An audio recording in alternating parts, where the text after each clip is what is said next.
Hello and good evening, everybody. I'd like to welcome you to episode 3 of Album Rant. And first of all, I just really want to say again, as always, you guys are absolutely amazing. I am really appreciating all the praise I've been getting on my previous 2 episodes, and I am really hoping that this series takes off at some point, but at the same time, I just want to make sure that we are just delivering quality material here and that we are providing a place for people to come and read and see some reviews on some great albums.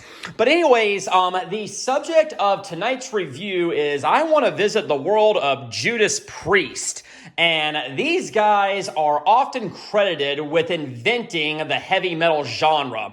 And honestly, you can see why when we look at some of their material. And the material that I want to look at tonight is their 4th studio album entitled Stained Class.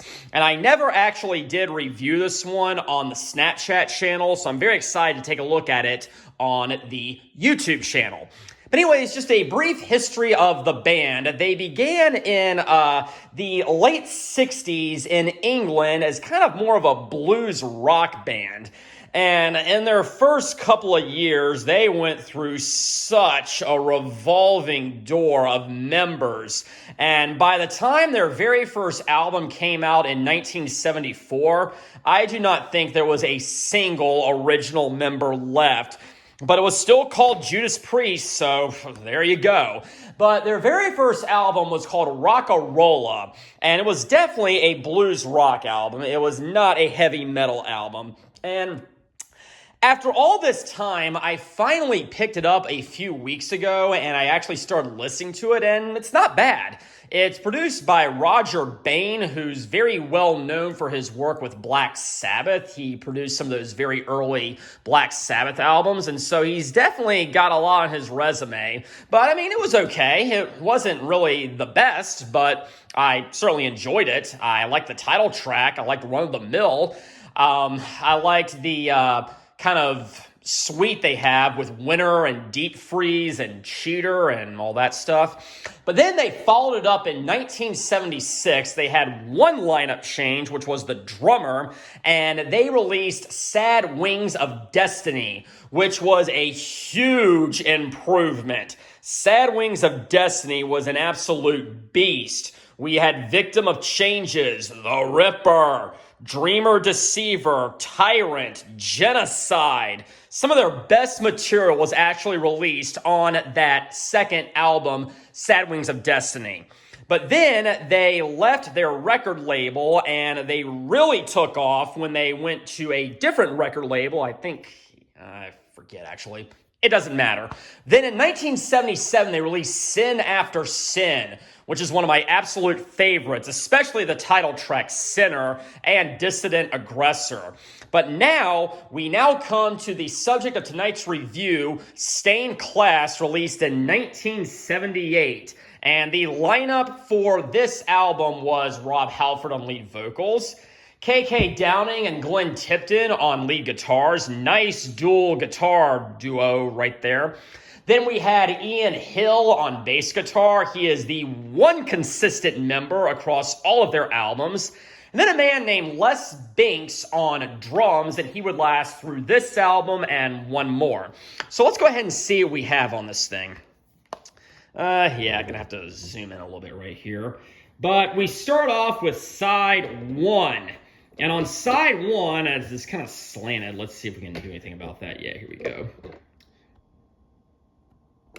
So anyways, on side 1, it all kicks off with Exciter, okay? What is going on here? Yeah, there we go. It all kicks off with Exciter, which has some great drumming at the beginning, and it progresses into a very fast, hard rocker, which I really love. White Heat Red Hot kind of slows things down a bit, but it's just as aggressive, it's just as heavy, it's just as epic, and I actually kind of like White Heat Red Hot a little bit better. Halford is absolutely killing it with his falsetto. Then we have a cover of Better By You, Better Than Me, which I also really love, and I gotta get serious here for a second. There was a case back in the 80s, I think so, where a couple of teenagers tragically took their own lives, and there was actually a lawsuit brought against Judas Priest saying that the lyrics to Better By You, Better Than Me influenced them to take their lives. And I am not here to trivialize that. I am not here to, say that the parents had no right to sue the band. It's just something that happened, and it's very, very tragic that it did happen, but the lawsuit was initially thrown out, and Judas Priest was not held liable. But then we have Stained Class, the title track, okay? Great number, okay? It's a little bit faster than the previous two, and I love it. And then it closes out with Invader. And I've seen them live 3 times.